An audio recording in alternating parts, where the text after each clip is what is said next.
간단하게 정리하면 곽상도 의원 아들은 아버지가 가라 해서 갔더니 경력 없이도 취업을 했고 꼬박꼬박 월급 주더니 퇴사할 때 50억을 쥐어줬다라는 것입니다. 대한민국 어떤 청년이 이런 기회를 가질 수 있을지 의문이 듭니다.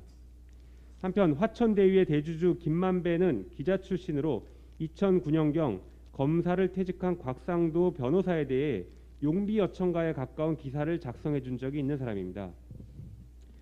퇴직금으로 50억을 받는 과정도 수상합니다. 곽 의원의 아들은 초반 3년은 233만 원, 그 후 6개월간 333만 원, 마지막 퇴사하기 전까지 383만 원의 급여를 받았습니다. 그런데 갑자기 2020년 6월 5억 원의 성과급 계약을 체결합니다. 이후 2021년 3월 퇴사하기 전에는 50억으로 성과급 계약을 변경합니다. 곽 의원 아들이 퇴직금이라고 받은 50억은 2019년 기준 포스코 회장보다도 많은 금액입니다. 화천대유의 6년치 감사 보고서입니다. 6년 동안 지급한 퇴직금을 보면 합계가 2억 6천만 원 정도입니다. 가장 많이 지급된 액수가 2020년에 지급된 금액으로 한 1억 3천 정도 됩니다.